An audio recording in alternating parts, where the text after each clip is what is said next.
ফেব্রুয়ারি মাস ভাষার মাস।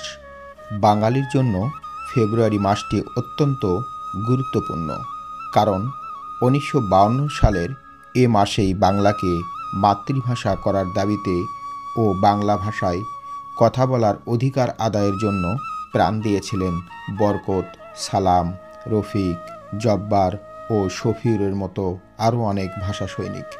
তাদের আত্মত্যাগের মাধ্যমেই বাংলা ভাষা পেয়েছিল তার যথাযথ মর্যাদা। 1952 সালের 21শে ফেব্রুয়ারি ভাষা আন্দোলন হয়েছিল, সে কথা আমাদের সবারই জানা। এটাও নিশ্চয় আমরা জানি যে পরবর্তীতে দিনটিকে রাষ্ট্রীয় শহীদ দিবস হিসেবে ঘোষণা করা হয়।